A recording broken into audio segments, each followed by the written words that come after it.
Adam, I have been shopping for credit this week. True story. And I am so tired of the authentication process. So on my computer, I do use biometric verification sometimes. So I'm telling you that because I have a very high confidence that nobody's going to be able to steal my finger and put it on my computer and steal my identity. That said, it stopped working this week and it was a huge headache. And I actually just want to ask you, are you a fan? Do you like step on the scale, put your butt on the butt print machine and get your eye looked at before you can go through the door? I actually believe in biometric authentication. I think it's certainly better than passwords. I'm not necessarily in the majority, depending upon who you talk to.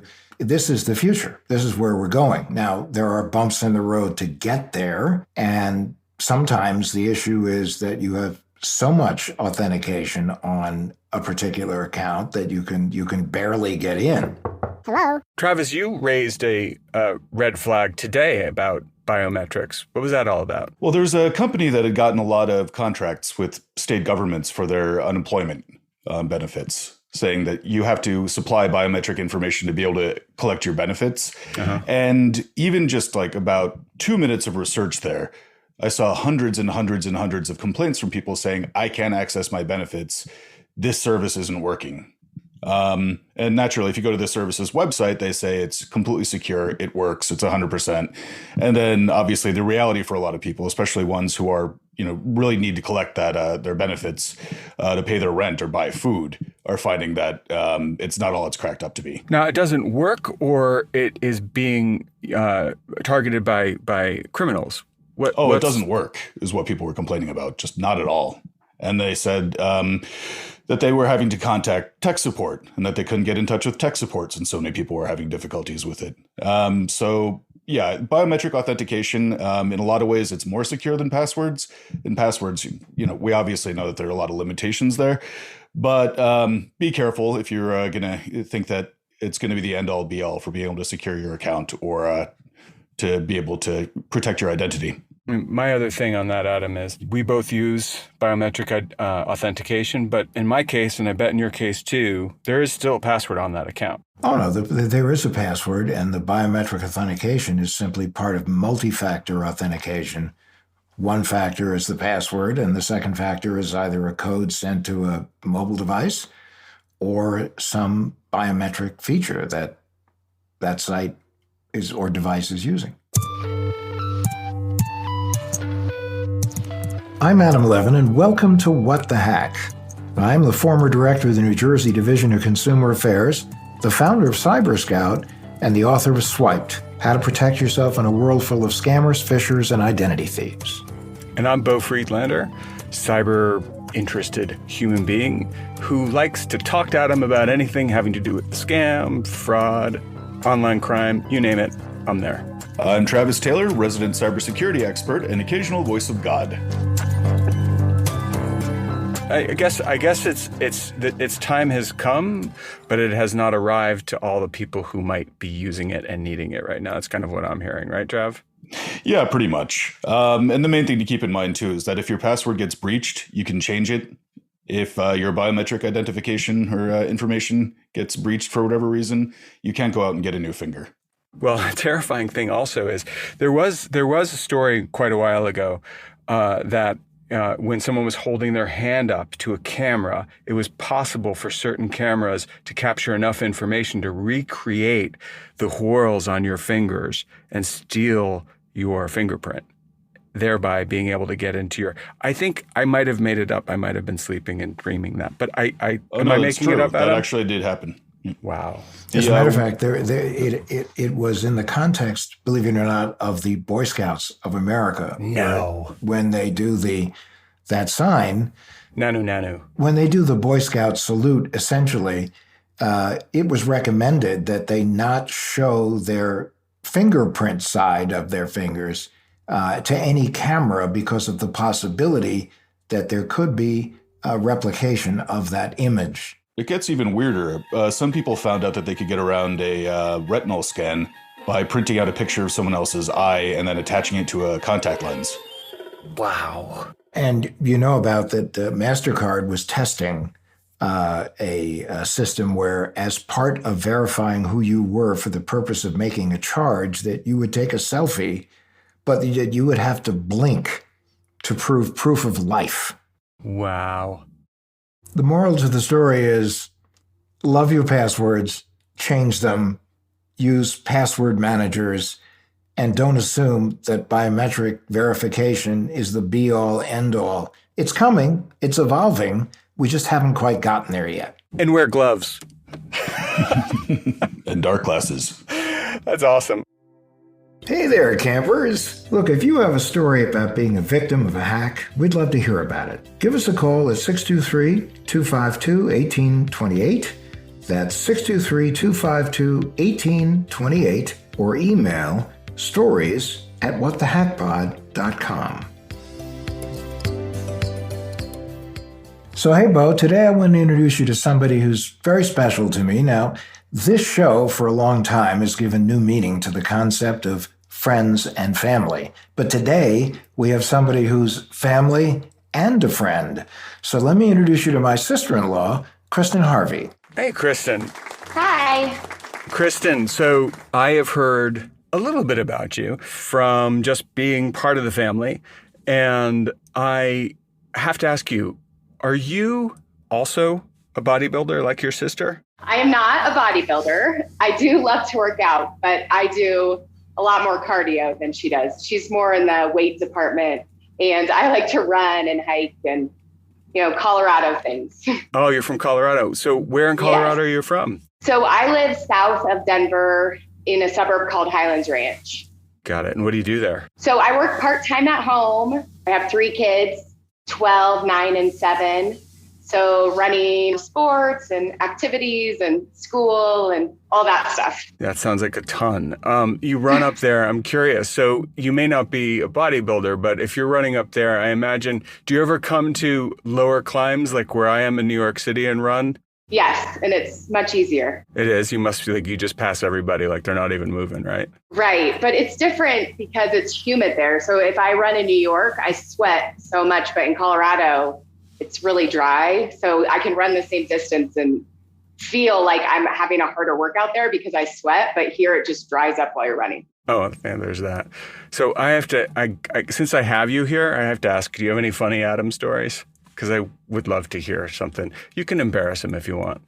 Oh, funny Adam stories. I'm sure I do. But we recently went to Vegas and I don't know, Adam didn't think it was that funny, but we went to Vegas and Adam was winning at blackjack. And his goal the whole night was to get a yellow chip. And I can't remember what casino we were at. I think Aria. But he wanted this yellow chip, which was $1,000. So he'd won $1,000. And so he got this chip. He was so proud of it. And sometime during the evening, it fell out of his pocket. And he was depressed the whole rest of the trip. All of us were like on hands and knees in the casino at like 2 a.m. looking for this one Adam chip. The next day he was still working for it. And I'm sure the eye in the sky saw it and someone scooped it up right away.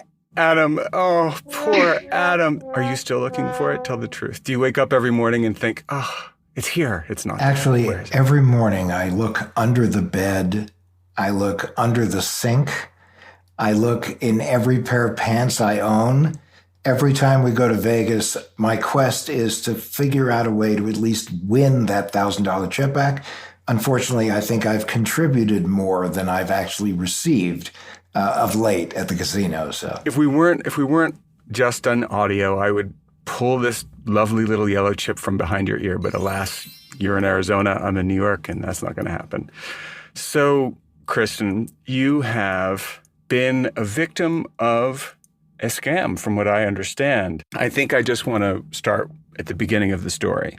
How did you find out that you had become a victim of a scam? So I did some work for a company last year, at the beginning of last year, and got a 1099. And in December, I received I think they're called a Reliant card. When you file for unemployment, you get this credit card that you just use like a credit card, but it has unemployment money on it. So in December, I got an envelope in the mail that looked like a credit card. And I was like, I haven't applied for credit card. So I just left it in a pile. And at some point it got thrown out.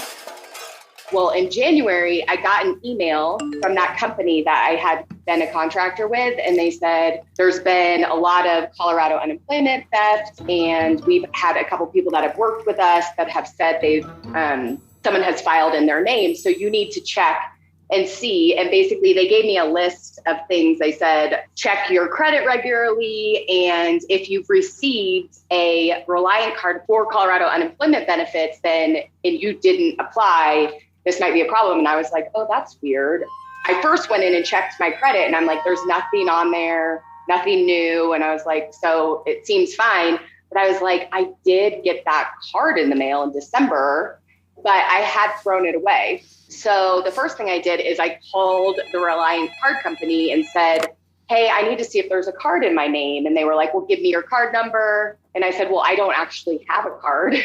And so it was kind of a long process. They had to look up my address. And then they did say, oh, we see there is a card open in your name. So then I told them, well, I didn't, apply for unemployment benefits. And they said, well, somebody has. So then they gave me some steps. I went to identitytheft.gov and filed a report. And then I called Division of Unemployment and told them. What was interesting is that it doesn't show up on your credit. So if I had never received the card and I hadn't gotten a heads up email from that company, somebody could have just gotten the card and used my unemployment benefits. I wouldn't have known unless I filed. I'm curious now, how much money are we talking about, Christen?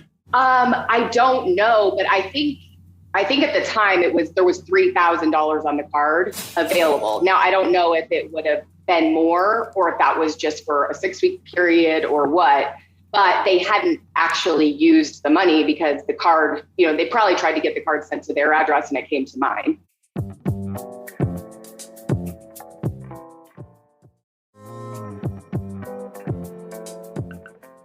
Now, I want to just ask Travis a quick question. Do you think this has anything to do with the 1099 work that Christen did, Travis? I'd be surprised, actually. There have been so many unemployment scams of late, especially in the wake of COVID.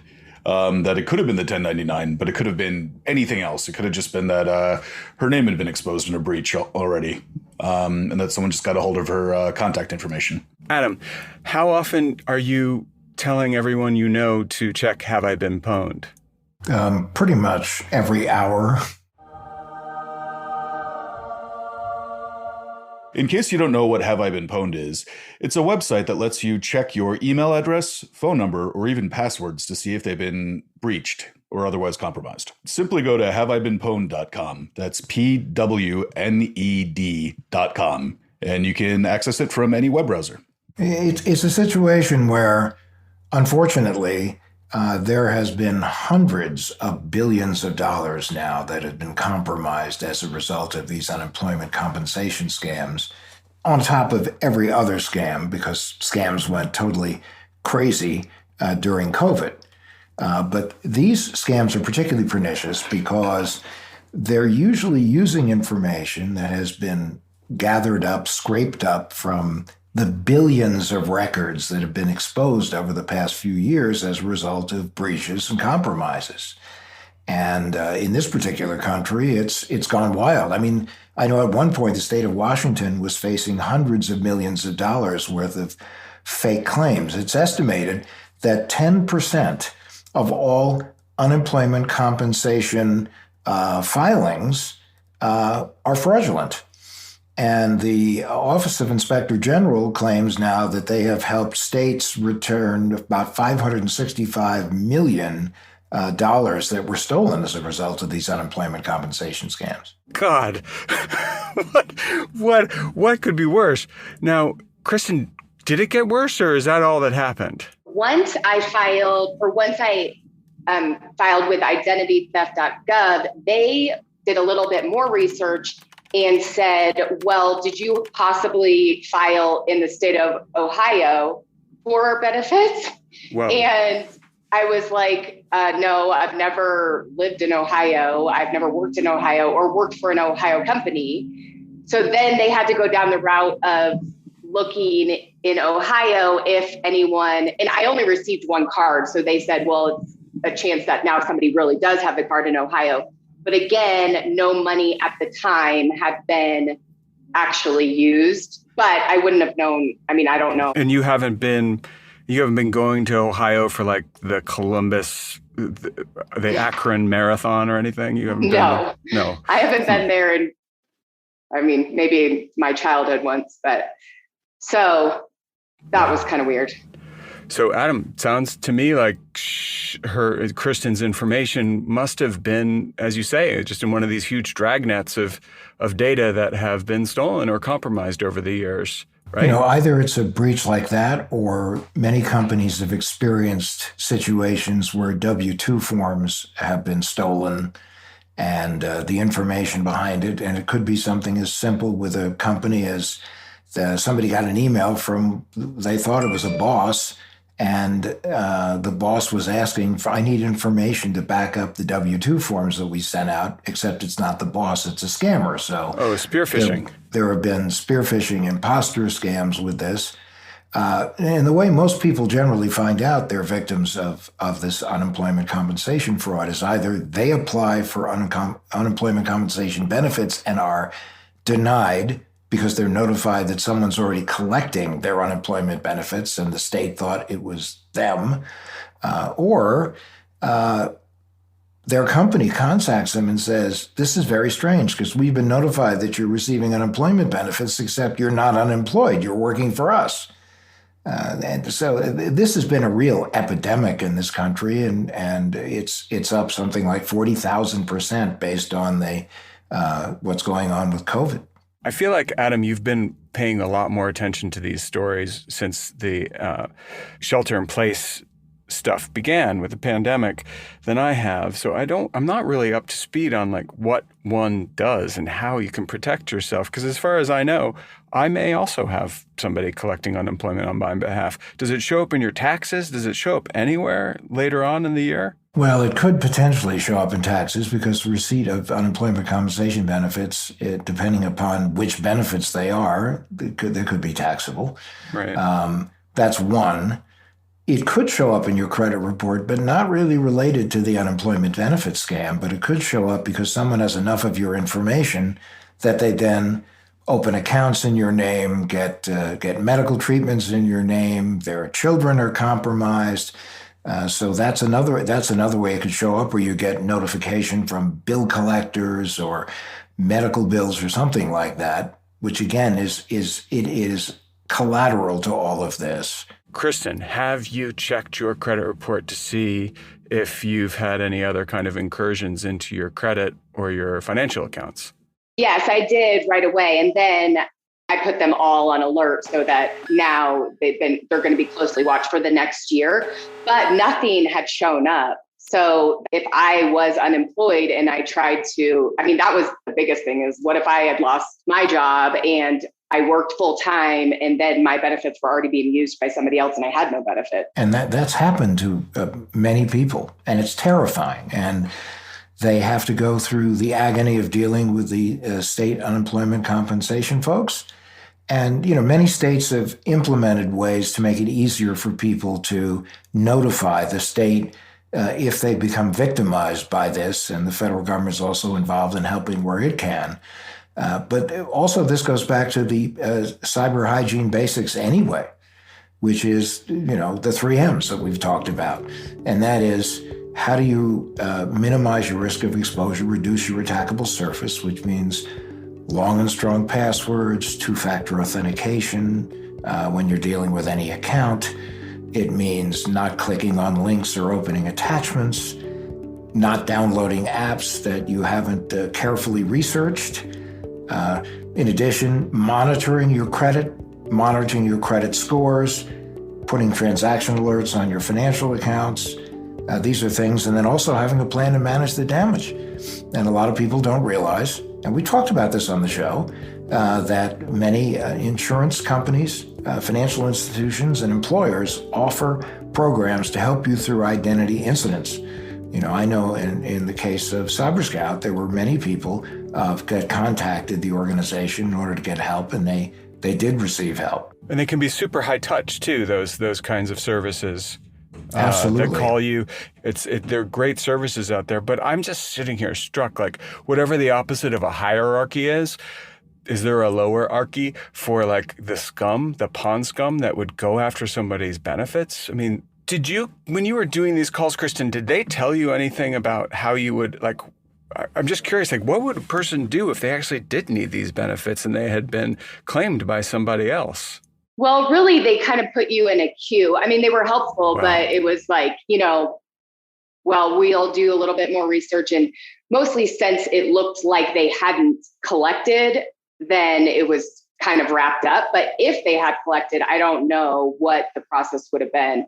I mean, they all wanted me to file a police report too in the state of Colorado, and which I did. But I mean, for them to be able to figure out who had done it is basically impossible. I mean, and it could have been the same person that filed in Colorado and Ohio. It could have been two different people. I mean, they told me good luck on ever finding out, But what it does, but what it does tell us is this is, the equivalent of being in a war zone, which we all are when it comes to our data, because our data is out there in various ways. And this is the equivalent of a sniper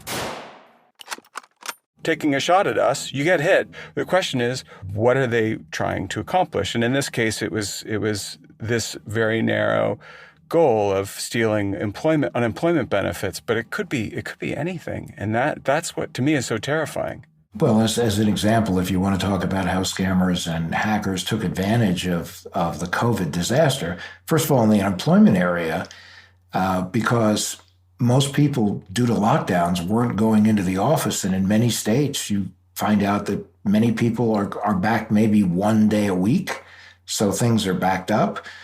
They also needed to bring on more people, but it was the perfect storm for scammers because there was nobody you could really call. That in most cases you had to go online, and there were so many people that were filing for benefits online at the same time that you had websites crashing. So they were taking advantage, as they always do, of moments of distraction and vulnerability. Another thing they were doing is, if you want to talk about a lower rung in hell, even than those who would steal unemployment benefits, how about people that would do ransomware attacks on medical facilities when people desperately had to get treatment and help, and these medical facilities in many cases were reduced to operating with paper and pencil, that procedures were canceled. I was struck by there was an attack on that made the news a while ago, on a pipeline, an oil pipeline. And good evening. Tonight, federal authorities are investigating a major cyber attack targeting America's energy infrastructure. Georgia-based Colonial Pipeline says it was hit by ransomware. The company responded by shutting its entire system down to protect it. The hackers said, well, we're really against harming people. We're just going after low harm, high profit targets. And prices of gas went up to $5 a gallon for a second. And I was like, really? Because it seems like that's harming pretty much everybody. I think there's always, with these guys, they go to the basement of despair, and then there's a trap door, and there's even deeper these jerks can go. But Christen, I have a question for you. Any takeaways from this? Did you learn anything about protecting yourself from this particular brand of jerk, or are we just sort of hoping that it doesn't happen again? Well, I do think, I check my credit reports pretty regularly, but like I said, it didn't show up. But I do think it can for some people. So I would say that would be helpful. And then also, if you receive one of these cards, I kind of overlooked it, but I would have caught it a month earlier if I had opened it and really looked at it and been like, well, I didn't file for unemployment, because it's pretty clear it is a certain kind of card you get. So if I would have been like, I didn't apply for that, and called that card company right away, I would have caught it a month earlier. So that would have been helpful. Well, and the most important thing here too is the fact that being alert, there's no substitute for being alert. And this was not a credit card, by the way. This was a prepaid debit card. So, Right. the state could reload it if it chose to, but there was a certain amount of money that was available on that card if the state granted benefits to that particular individual, and that's why it's just so important to watch everything. There is just no substitute at all for being alert. Thank you so much, Christen, for coming and joining us today. Thank you, guys. This was awesome, Christen. Thank you so much. Yes, you're welcome. What the Hack is a Larj Media production in partnership with Larj Media. That's Larj Media. You can find What the Hack wherever you get your podcasts. And be sure to follow us on social media. You can find more information at adamlevin.com.